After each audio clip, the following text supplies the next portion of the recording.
오늘은 공관 다니엘서라는 제목으로 함께 말씀을 나누겠습니다. 제목이 공관 다니엘서라는 제목입니다. 공관 복음은 예수님의 생애를 하신 일들을 그분이 무엇을 위해서 이 땅에 오셨는지를 4명의 기자가 각기 특별한 관점을 가지고 공관하는 거예요. 같이 이렇게 보는 거예요. 근데 여러분, 우리가 다니엘서를 그렇게 보게 되면 놀라운 것들이 보입니다.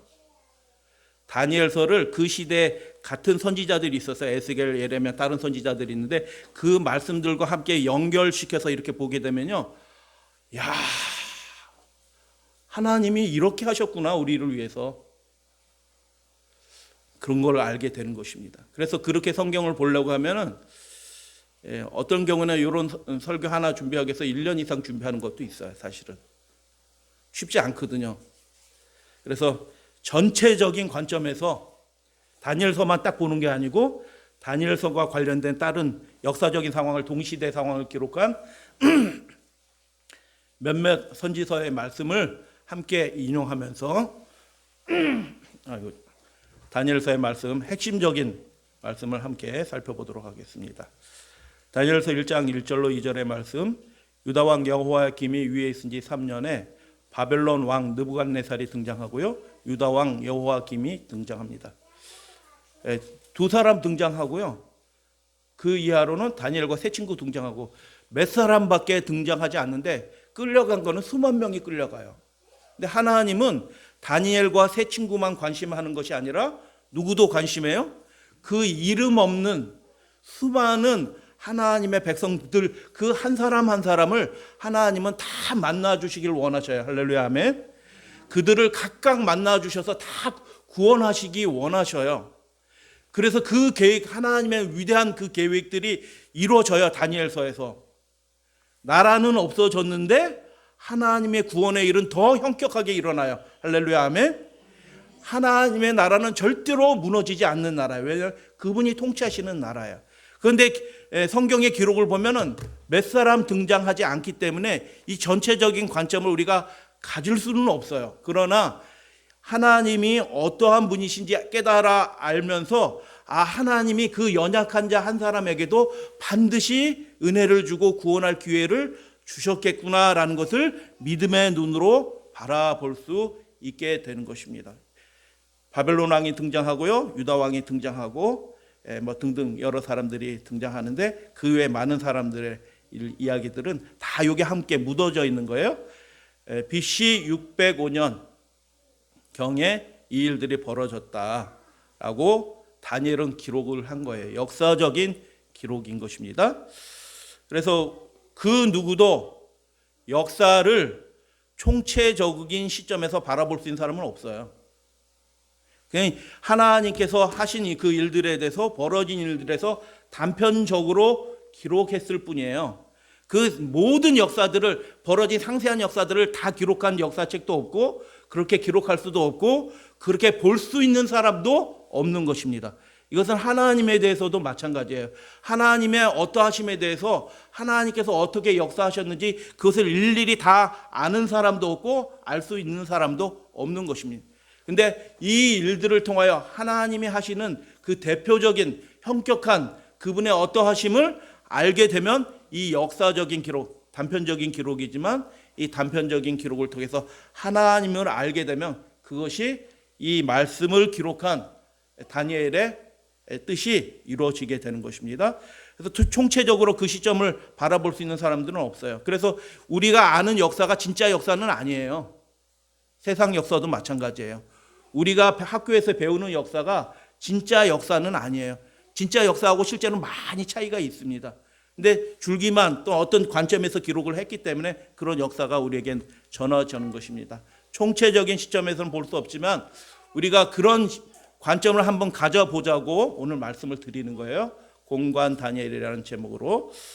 다니엘서의 시작은 슬퍼 보입니다. 나라가 망한 것처럼 보이는데 그 이후의 내용들을 보면 하나님의 나라는 실제로 망한 게 아니더라. 하나님은 여전히 통치자로서, 그리고 구원자로서, 심판자로서 세상을 다스리고 계셨다. 할렐루야, 아멘. 유다 나라만 다스린 것이 아니라 저 먼 곳에 있는 이방 나라 바벨론도 하나님이 통치하고 계셨다. 실제는 그 느부갓네살 왕을 세운 사람도 누구이다? 하나님이시다라는 것을 우리가 이 역사의 기록을 통해서 하나님의 말씀을 통해서 배우게 되는 것입니다. 여러분, 우리가 성경을 읽는 이유는 무엇인가요? 하나님이 어떤 분인지 명확하게 알기 위해서 우리는 성경을 읽는 것입니다. 그러니까 성경 안 읽으면 하나님이 어떤 분인지 몰라요. 하나님이 무엇을 원하시는지는 모르고 그냥 자기 복음, 자기 믿음으로 신앙생활하는 사람들이 많이 있습니다. 요즘에 성경을 읽으셔야 될 줄로 믿고 읽지 못하시는 분은 자꾸 많이 들으셔야 돼요. 그래서 하나님이 어떤 분인지 정확하게 알기 위해서 우리가 성경을 읽고요. 총체적인 관점이 우리에게 필요한데 우리에겐 그런 능력이 없으니까 계시의 말씀을 통하여 이 역사의 핵심적인 문제가 이슈가 무엇인지 하나님이 기록하신 역사를 통하여 우리가 그걸 배워야 되는 것입니다. 그 관점을 하나님의 어떠한 분이신지 우리가 그걸 명확하게 알고 그것에 믿음을 합하게 되면 되는 것입니다. 그래서 오늘은 하나님은 어떤 분이신지 그 몇 가지 예언의 말씀을 통해서 함께 살펴보려고 합니다. 첫 번째는 하나님은 어떤 분이신가? 하나님은 사람이 망하는 것을, 죽는 것을 기뻐하는 분이 아니시라고 말씀하셨어요. 할렐루야, 아멘. 그렇기 때문에 그 파멸과 멸망이 다가올 때 그 사람이 신실하든 그렇지 않든 그 사람에게 파멸이 다가온다, 멸망이 다가온다라는 것을 그 사람들에게 알려주셔요. 믿는 사람에게만 알려주는 것이 아니라 각 사람이 그 사람이 악할지라도 죽는 것을 기뻐하지 아니하시는 하나님이기 때문에 그 사람에게 이런 일이 다가온다라는 것을 하나님이 어떠한 모양으로든지 알려주신다라는 것입니다. 동의하시나요? 아모스 8장 1절 2절 말씀, 북방 이스라엘의 멸망이 이전에 있었던 선지자예요. 주 여호와께서 내게 이와 같이 보이셨느니라. 하나님께서 보여주셨어요. 뭘 보여주셨어요? 보라, 여름 과일 한 광주리이니라. 그가 말씀하시되 보여주시고, 그러니까 보여주면 이게 무슨 뜻이야 이렇게 얘기할 텐데 하나님이 그 보여주신 것의 의미를 설명해 주셔요. 요한계시록도 환상이 있고 설명 부분이 있어요. 그 안에서 보면 다 말씀이 이해가 돼요. 그 밖으로 넘어가면 안 되는 겁니다. 그래서 환상을 보여주시고 보여주신 그분이 이게 이런 뜻이야 라고 설명을 해주셨어요. 아모스야, 내가 무엇을 보느냐? 내가 이르되 여름 과일 한 광주리니이다 하매 여호와께서 내게 이르시되, 설명해 주시는 거죠. 내 백성 이스라엘의 끝이 이르렀은즉 내가 다시는 그를 용서하지 아니하리니 라고 말씀하셨어요. 근데 여름 과일을 왜 보여주셨을까요? 아모스가 배가 고팠나? 그게 아니고 여름 과일의 히브리어가 카이츠예요. 근데 끝이라는 말이 캐치예요. 실제로 철자로 보면은 똑같아요. 똑같잖아요. 끝, 여름 과일, 카이츠 캐치가 철자가 실제로는 거의 똑같아요. 요게 요드 하나만 들어간 거에는 다를 게 없어요. 그래서 하나님이 말씀하시는데 그냥 무턱대고 말씀하시는 게 아니고 그 의미들을 아주 선명하게 그 백성들에게 보여주시고 가르쳐 주시는 것입니다. 그래서 이렇게 보여주시고 말씀하신 이유가 뭐예요? 내가 다시는 이스라엘 백성, 내 백성을 용서하지 않을 거다, 끝낼 거다라는 뜻이에요? 아니면 이 말씀을 하시고 빨리 돌이켜라는 뜻이에요? 여러분, 부모님이 나가 죽어라 하면 나가 죽으면 안 돼요. 부모님이 나가 죽으라는 말씀을 하시는 게 아니고 뭐예요? 너 왜 그렇게 사니? 정신 좀 차려라, 이런 뜻이에요. 그게 부모님 말씀 다 똑같죠, 그죠? 그래서 부모님 말씀 너무 잘 들으시면 안 돼요. 그 말씀의 의미를 잘 새겨서 들으셔야 돼요. 내가 다시는 그를 용서하지 아니하리니 하면서 여름과일 끝을 보여주신 거예요. 그런데 이 목적은 뭐예요? 끝이 다가오고 있다. 너희들이 멸망이 다가왔으니까 이대로 살면 안 돼 라고 아모스를 통해서 너희들이 이런 거 바꿔야 돼. 하나님께로 돌아가야 돼 라고 말씀해 주신 것입니다. 할렐루야, 아멘. 두 번째는 하나님은 그러면 멸망을 어떻게 피하냐? 그냥 가만히 있다고 피해지는 게 아니에요. 멸망을 모면하는 게 아니고 뭔가 전격적인 변화가 있어야 되는 것입니다.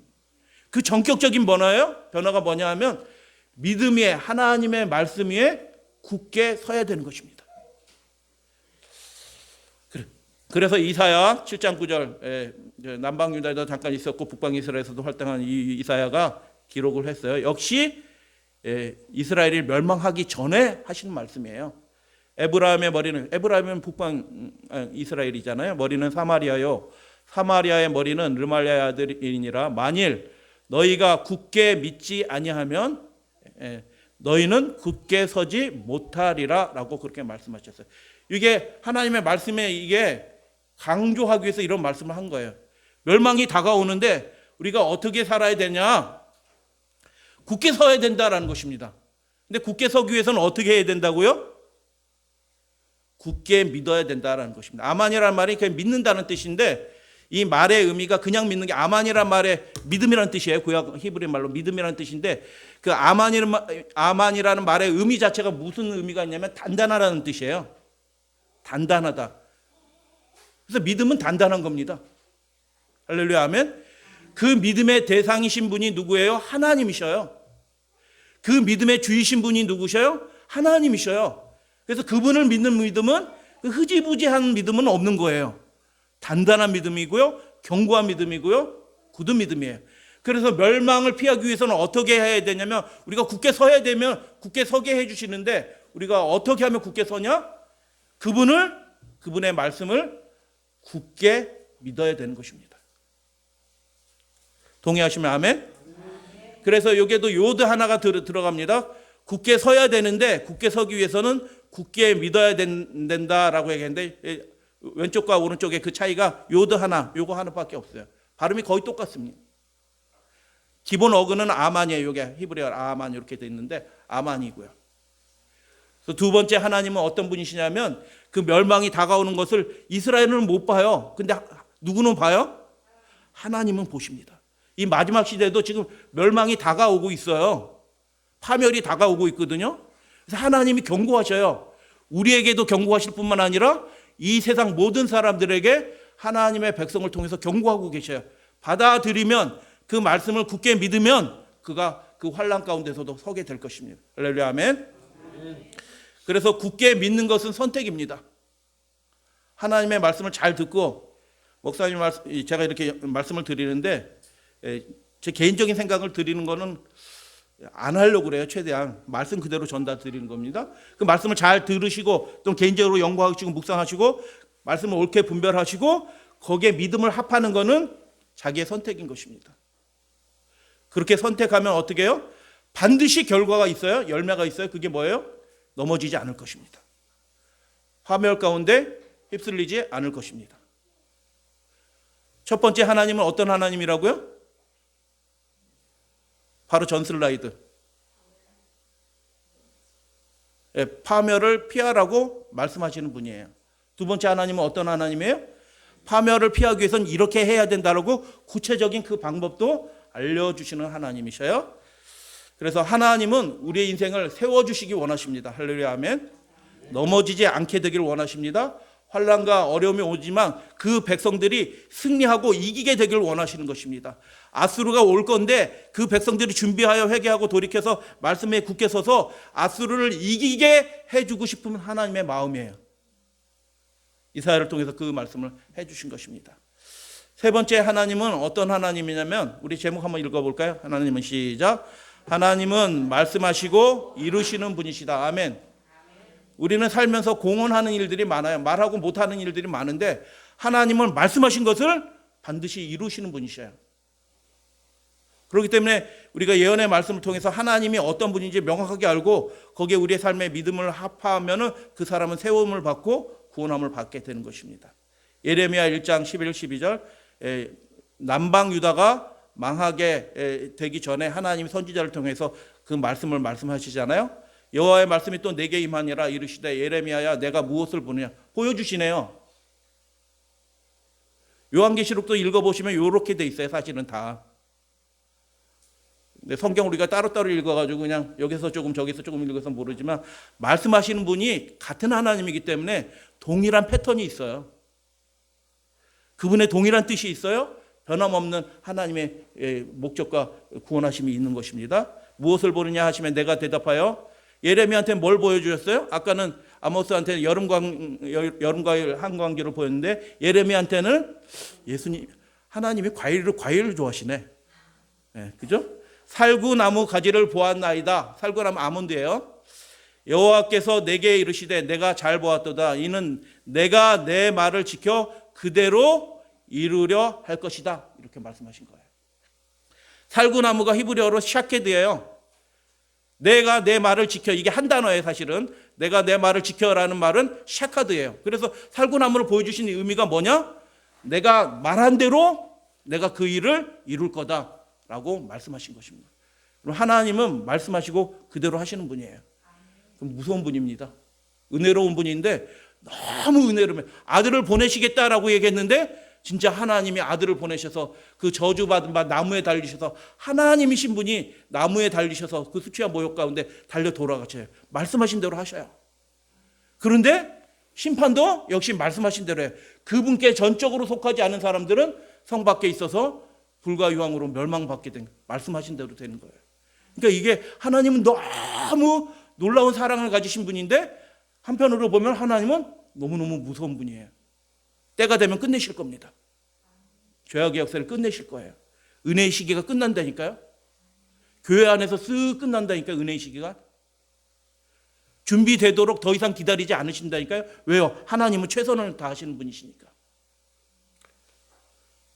여러분 이 말씀을 다른 분들한테도 얘기해 주세요. 아모스가 뭐 봤는 줄 알아? 이렇게 얘기하셔서 그 얘기를 해 주셔요. 하나님이 예레미야에게 뭐 보여주신지 알아? 그거 얘기해 주시고 왜 보여주신지 알아? 하나님은 이런 분이야.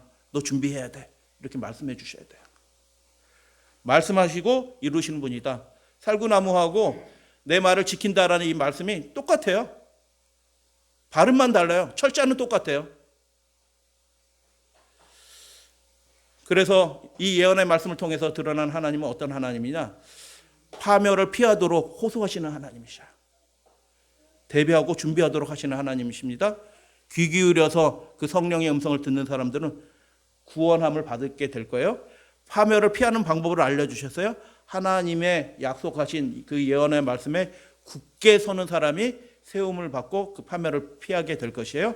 세 번째, 하나님은 말씀하신 대로 이루실 것입니다. 그래서 우리가 연약하지만 우리가 승리의 비결은 뭐냐 하면 하나님의 약속하신 그 말씀에 우리가 굳게 서면 하나님이 이기도록 하시는 것입니다. 아멘 해주셔도 됩니다. 하나님께 아멘.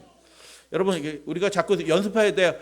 우리 다른 집사님이 설교하든 장로님이 설교하시든 하나님이 우리를 구원하셨습니다 하는데 우리는 가만히 있으면 하나님 백성 아니에요. 의식적으로 아멘 하셔야 됩니다. 저도 그렇게 하려고 해요. 연약한 자가 나와서 간증하고 뭐 하더라도 하나님은 저에게 이렇게 해주셨는데 나랑 상관없는 것처럼 이렇게 있으면 안 되고 아멘 하셔야 됩니다. 성전 안에서 우리가 할 수 있는 유일한 말이 뭐예요? 아멘밖에 없습니다. 아멘.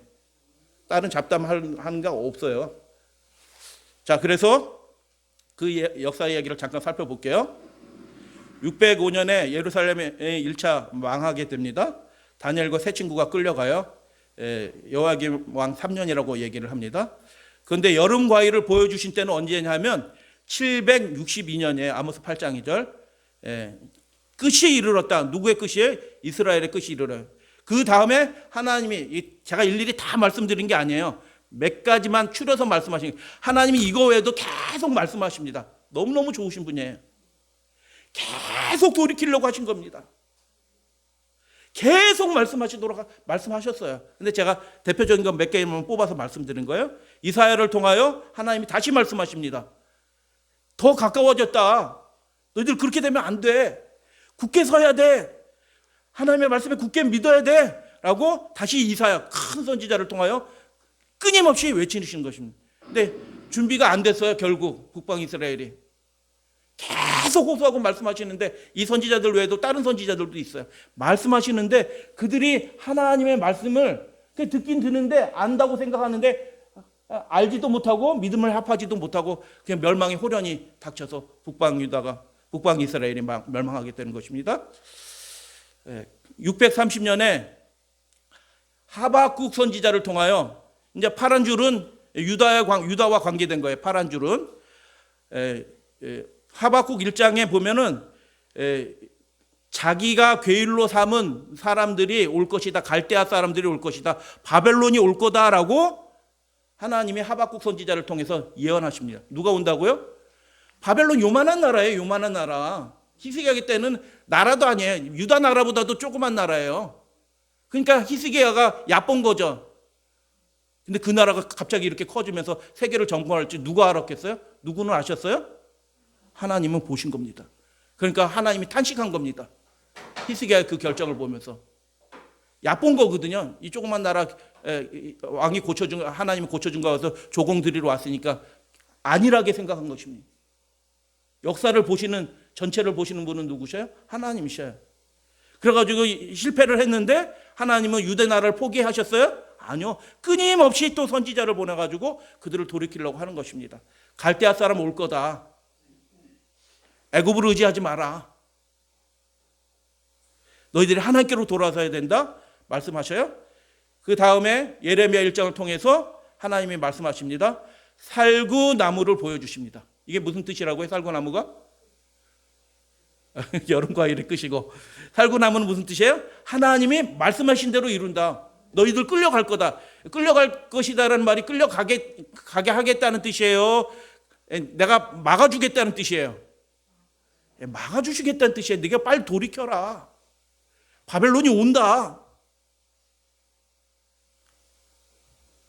여러분, 이 마지막 시대 벌어질 일이 벌어집니다. 지금 22년 전에 말씀하셨어요. 근데 그들이 회개하지 않고 예루살렘이 멸망하고, 다니엘 2장은 602년이고요 597년에 에스겔이 2차 포로로, 유다 2차 포로로 끌려가고요 587년에 다니엘 3장의 사건이 벌어집니다. 무슨 사건? 풀무불에 들어갔어요. 이야, 그런데 들어갔는데 하나님의 사람이 죽어요, 안 죽어요? 안 죽어요. 근데 그 시대의 왕은 누구예요? 시드기야예요. 그런데도 시드기야는 하나님이 살아계시는구나. 정말 그분의 말씀대로 하는구나. 그래서 시드기야가 친애굽 정책을 철회하고 하나님의 말씀대로 했더라면 유다가 그렇게 처참하게 뭐예요? 망가지지는 않았을 거예요. 그러니까 하나님의 뜻이, 하나님을 징계하더라도 그렇게 혹독하게 징계하시는 분이 아니에요. 징계의 목적은 돌이키는 데 있는 것이지 때려서 부스터리하고 망하게 하는 게 하나님의 징계의 목적이 아니에요. 근데 그것을 끊임없이 거부하니까 마귀가 요때다 하고 어떻게 해요? 완전히 망가뜨린 것입니다. 시드기야가 회심하지 않았어요.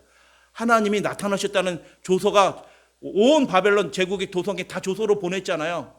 이스라엘 하나님, 그분의 하나님이 참 하나님이다라는 조서가 거푸 나갔는데도 믿음을 합하지 않은 것입니다. 그 결과는 무엇입니까? 바로 그 다음 해에 3차 정벌이 시작돼서 시드기야 눈이 뽑히고 아들들을 죽고 비참한 일이 벌어져서 완전히 처참해지게 되는 것입니다.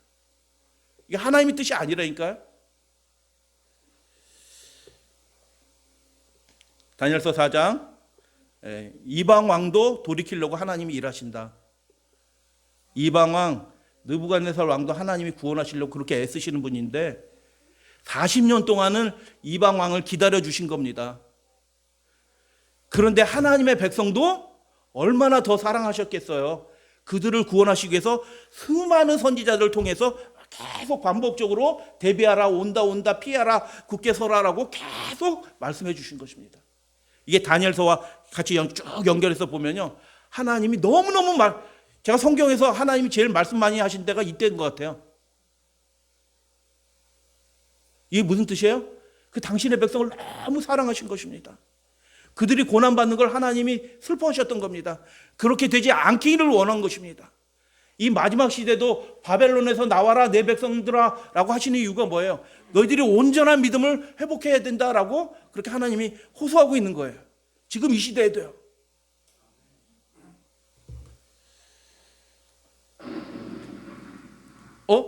이게 또 뭐가 망하는 게 있네? 539년에? 하나님이 그렇게 혹독하게 한 바벨론도 너 너무 지나쳤다. 하나님이 금머리로 보여주신데 언제 망할 것은 말씀하지 않으셨어요. 근데 잔혹하게 했거든요. 그러니까 짧게 끝내셨습니다. 바벨론. 그 사람이 어떻게 하느냐에 따라서 운명이 바뀌어요. 이방 왕도, 이방 나라도. 그렇게 잔혹하게 하지 않았더라면 운명이 바벨론이 한 100년 더 200년 갔을런지도 몰라요. 몇 년까지라고 말씀 안 하셨거든요. 역사는. 근데 너무 잔혹하게 한 겁니다. 선지서의 말씀대로. 그래서 하나님의 바벨론을 처리하셨습니다. 그리고 예언된 말씀대로 고레스가 조서를 내려서 3만 9천, 거의 4만 명이 다시 돌아가도록 하나님께서 역사하신 것입니다. 그게 70년 바벨론 포로 생활을 통해서 기적적으로, 이건 놀라운 일이거든요. 누가 독립운동해서 그렇게 된 게 아니고요. 누가 바벨론에 핵폭탄 떨어뜨렸어요? 우리나라는 핵폭탄 떨어지는 바람에 해방이 됐잖아요. 근데 바벨론에 누가 핵폭탄 떨어뜨렸어요? 아니요. 하나님, 살아계신 하나님이 바벨론에서 역사하시고 페르시아에서 역사하신 것입니다. 할렐루야, 아멘. 그래서 그 마음이 뜨거워진 이방 왕이 어떻게 해요? 이스라엘 백성들이 아무 조건 없이 돌아가도록 허락하시는 위대한 구원의 역사가 있게 된 것입니다. 이거 하나님께서 하신 것입니다. 그런데 이 일을 그냥 한 게 아니고 구원하시는 일도 뭐예요? 예언해 놓으셨어요. 우연히 70년이 아니고 605년에 예루살렘 멸망, 다니엘 세 친구가 끌려갈 때 바로 한 몇 개월 후에 하나님께서, 이게 다니엘은 그걸 몰랐던 거예요. 모른 채로 끌려갔는데 하나님은 예언을 또 누구한테 주셔요? 예레미야한테 줘가지고 25장에 보면은 70년 만에 다시 돌아올 거다. 그게 거의 같은 해예요. 다니엘이 먼저 끌려가고 그 다음에 예레미야가 그 환상을 보는 거예요. 그래서 기록을 남은 거를 그 기록이 어떻게 되었고 다니엘이 구어에서 그 서책을 읽어서 깨닫게 되는 거예요. 다니엘서 9장이에요. 그렇게 하나님이 하시는 겁니다. 그런데 요 이야기들 사건을 보면요, 하나님이 하시는 일에 어떤 중요한 모습들이 보이는데요. 요건 보좌가 하나님이 보여주시는 거예요. 이사야를 통해서 하나님의 보좌를 보여주십니다. 740년이에요. 보좌를 보여주시고, 이 보좌는 뭐 하는 곳이에요? 하늘 아버지가 통치하시는 곳이에요. 모든 나라를 통치하셔요. 할렐루야, 아멘. 이 세상 어떤 군왕들이 자기 뜻대로 하더라도 하나님의 뜻대로 모든 일이 이루어질 것입니다. 말씀하신 대로 이루어진다라는 것을 하나님이 망하기 전에 보여주는 것입니다. 그래서 망하는 게 절망스러운 일이 아니야. 육신적으로는 망했으니 막 슬픈 것처럼 보이는데, 육신적인 그 나라가 망했는데 하나님의 나라는 망한 게 아니에요. 여전히 뭐예요? 하나님이 통치하고 계신다. 할렐루야, 아멘. 유다가 멸망하기 전에 하나님이 뭘 또 보여주셔요? 보좌를 보여주셔요. 누구를 통해 보여주셨을까요? 어휴, 집사님 사모합니다. 집사님. 유다가 멸망하기 전에 하나님이 미리 보좌를 보여주셔요. 다니엘은 그걸 몰랐어요. 그러나 하나님이 다른 선지자를 통해서 보여줬네. 에스겔을 통해서 그 위엄의 보좌, 보좌를 본 사람 중에서 가장 역동적이고 장엄하고 그리고 무서운, 에스겔이 벌벌 떨었어요. 그 환상 보면서요. 그 하나님의 통치하는 보좌, 신속하게 움직이는 내 거대한 네 그룹이 그 수많은 바퀴들과 이렇게 보좌를 보여줬어요. 남방 유다가 멸망한 것처럼 보이지만 하나님의 통치는 여전히 하나님의 계명을 지키는 신실한 그 하나님의 백성들을 통하여 하나님의 통치가 어떻게 해요? 지금 이루어지고 있다라는 것을 하나님께서 보여주신 것입니다. 바벨론 멸망하기 전에 하나님이 뭐 보여주실까요? 야, 너 이제 끝나야겠다. 553년에 다니엘서 7장이에요. 하나님 보좌를 딱 보여주십니다. 심판하시는 장면 딱 보여주시고 바벨론이 끝난. 여러분 계시록도 그렇게 돼 있어요. 7장 심판이 있기 전에 하나님이 뭐 보여주신지 알아요? 보좌 보여주십니다. 지금이 그때예요. 멸망이 곧 시작될 때입니다. 보좌에 앉으셔서 마지막 심판을 하시는 장면이에요. 지금요. 그래서 이거 패턴이 있네요. 멸망하기 전에 하나님 보좌를 보여주시네. 그 보좌가 무슨 뜻이에요? 하나님이 주인이시다라는 뜻이에요. 나라들을 지배하시는 분은 하나님이시다. 유다 나라가 망했지만 하나님의 나라가 무너진 것은 아니다. 하나님의 백성만 있으면은 하나님의 통치는 영원히 계속이 되는 것입니다. 오히려 더 강력하게 증거가 돼. 세 사람 있는데, 네 사람 있는데 오히려 하나님의 이름은 더 영화롭게 되는 것입니다. 할렐루야 아멘. 그 많은 사람들이 영화롭게 못하니까 하나님이 새로운 방식으로 그 통치를 시작하시고 구원의 일들을 이루시는 것입니다. 할렐루야 아멘. 22년 기다리셨어요. 보호자를 보여주시고 13년 기다려주셨습니다. 결정적으로 다니엘에게는 그 입양할 때 6년을 기다려. 그래서 이런 모양으로 되어 있다. 그래서 다니엘서 이거보다 더 복잡한 게 많이 있어요. 근데 복잡한 거 얘기하시면은 여기 계신 분들이 몇몇 분들을 빼고 다 쓰러지실 거예요. 그래서 제가 그렇게 말씀드리지는 못하고 그래서 간략하게 이렇게 말씀을 드렸어요. 다니엘서의 공간 총체적인 관점에서 보니까 한 줄로 요약하면 어떻게 돼요? 하나님의 백성이 지난 시간에 말씀드렸어요. 율법을 버려 그 나라는 멸망했지만 이 역사를 통해서 보니까 하나님은 그 나라 백성을 포기하셨어요? 경고를 계속 해주셨는데 그 말씀 안 듣고 망했는데도 하나님은 할렐루야 아멘. 그 백성들을 포기하지 않으실 것입니다. 그리고 그 가운데서 신성한 하나님의 백성을 통해서 새 나라를, 거듭난 나라를 시작하도록 하나님께서 하신 것입니다. 하나님의 나라와 통치는 계속되는 것입니다. 여러분 이 시대 우리를 돕는 사람이 아무도 없고 우리 편을 드는 위정자가 아무도 없어도 상관이 없어요. 할렐루야 아멘. 하나님이 통치하고 계시고 이 교회를 세우신 분은 누구예요? 그 예언 가운데 예수 그리스도께서 지성소에 들어갈 때 그분과 연결된 교회로 세운 이 교회를 이렇게 주장하시는 분 누구시냐면 예수 그리스도 하나님이신 분이십니다. 그래서 더 큰 구원이 이루어지는 것입니다. 위기인데 교회는 무너졌는데 구원은 더 큰 구원이 이루어져요. 마지막 시도 그 일이 벌어져요. 교회가 해산당할 거예요. 근데 구원은 완성이 되는 것입니다. 하나님이 하시는 일이에요. 그래서 전도서 3장 12절의 핵심적인 말씀은 뭐냐면 사람에게 영혼을 사모하는 마음을 주셨다. 그게 핵심적인 게 아니에요. 거기 너무 유명한 말씀이라서 그 부분만 자꾸 기억하는데 진짜 핵심적인 말씀은 그 뒤편이에요. 사람의 하시는 그 시종을 사람으로 하여금 측량할 수 없게 하셨다. 우리는 역사를 모릅니다. 그러니까 하나님이 하시는. 제가 사람이라고 그랬나요? 사람이 주셔서 감사합니다. 저게 교정사가 있어서 감사합니다. 하나님이 하시는 그 일의 시종을 알 수 없도록 하나님이 하셨다. 우리가 아무리 하나님이 설명해줘도 하나님의 그 총체적인 시점 전체를 다 보시는 그 하나님의 시점과 그 한 사람에 대해서 관심이 있다니까요. 성경에 다니엘과 세 친구 외에도 다른 그 한 사람이 기도하는 그 사람을 하나님이 주목하고 계셔요. 기록은 안 되어 있지만. 그래서 그 하나님을 바라는 사람은 그 모든 사람은 한 사람도 제외함 없이 그 낱낱이 개개인을 아시는 하나님이 다 구원해 주시는 역사가 이 공간 다니엘서의 역사를 통해서 우리가 믿는 하나님, 바라보는 하나님의 그 모습인 것입니다. 할렐루야 아멘.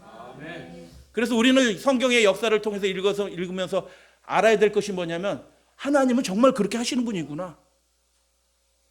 우리는 시작도 모르고 끝도 모르는 그냥 소경과 같은 사람이지만 그분의 말씀에 의지하여 우리가 살아가는 길이 진짜 복된 길이고 안전한 길이구나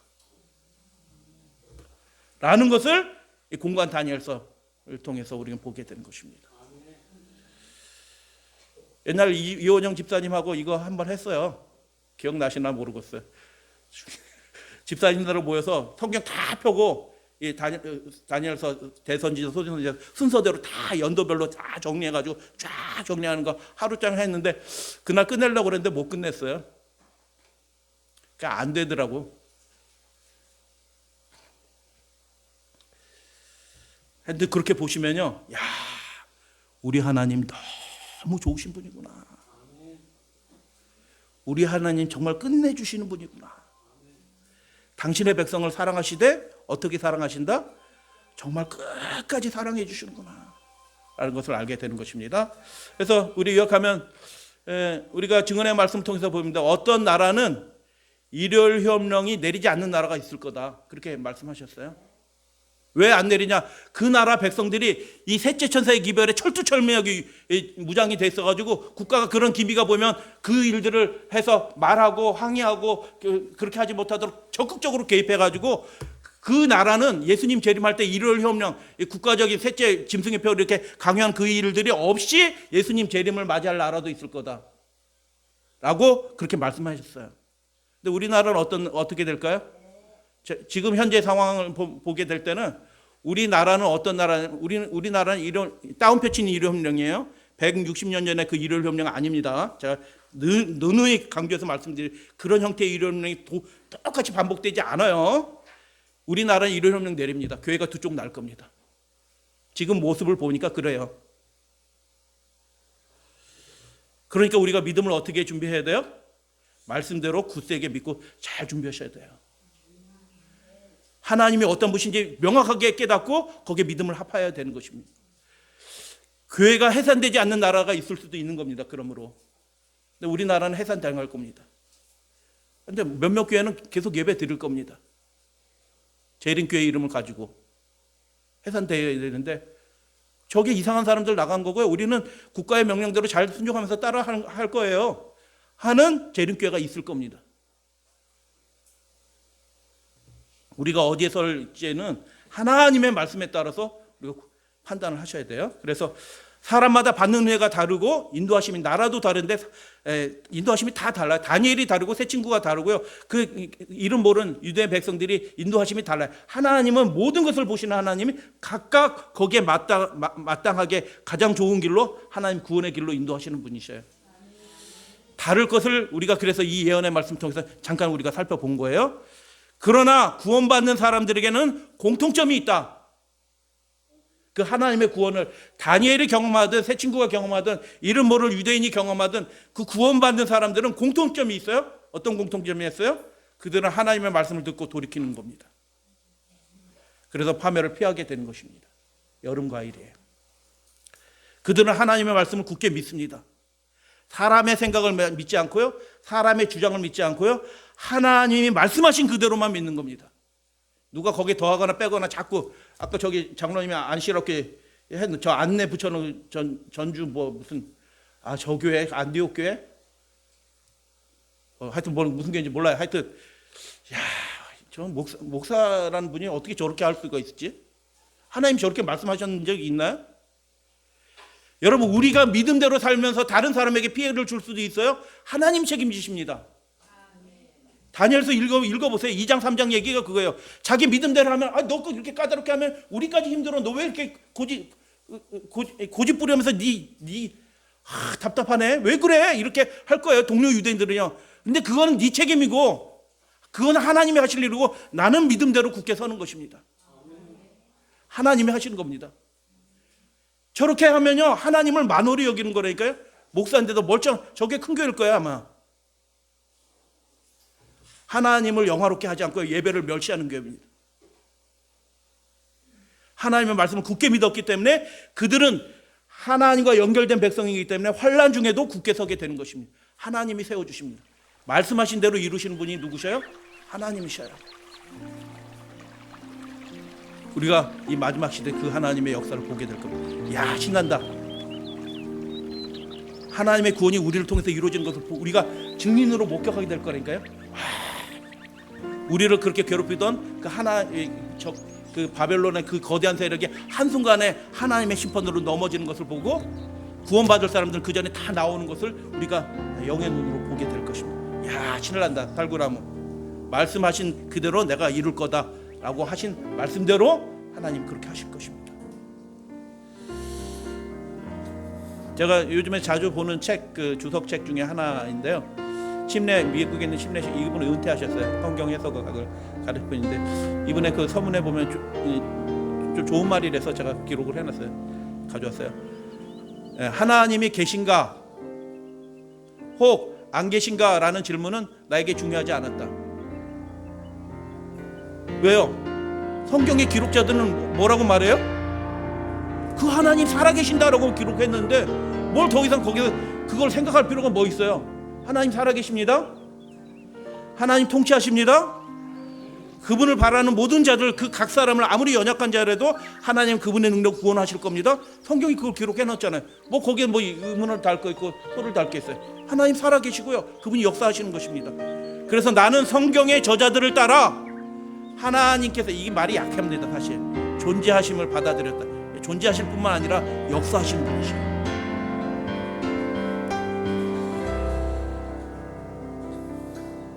세상의 큰 무리가 하나님의 자비를 거절하고 두 무리로 딱 나눠질 겁니다. 하나님은 이 마지막 시대도 끊임없이 돌이키려고 애를 쓰십니다. 지금 선지자를 통하여, 기별자들을 통하여 그 일들을 하고 계셔요. 세상의 큰 무리가 하나님의 자비를 거절하였고 신속하게 만회할 수 없는 멸망에게, 그들이 왜 멸망한 거예요? 하나님의 자비의 그 호소의 기별을 끊임없이 거절했기 때문에 결과적으로 그렇게 되는 것입니다. 그러나 그 뒷부분 같이 읽어요. 그러나 시작. 그러나 경고에 주의한 자들은 지존자의 은밀한 곳에 거하고 전능하신 자의 그늘 아래 거하리로다. 아멘. 그의 진실함은 그들의 방패와 손 방패가 될 것이다. 그의 신실함, 누구의 신실함이에요? 하나님의, 우리 신실함이 아니고 하나님이 말씀하신 대로 그렇게 한다. 그분은 페이스플레이스, 정말 믿을 만한 분이다. 그렇게 하신다. 우리가 보호함을 받을 거다. 누가? 그분의 말씀의 경고에 주의한 사람들. 말씀대로 죄인을 구원하시기 위하여 아들을 내어주신 하나님 아버지, 하나님의 말씀을 듣고 돌이켜 파멸을 피하게 하는 사람이 많이 일어나도록 우리가 기도해야 될 줄로 믿습니다. 환난 중에서도 우리가 굳게 서도록 하나님의 말씀을 굳게 믿게 하소서. 아멘.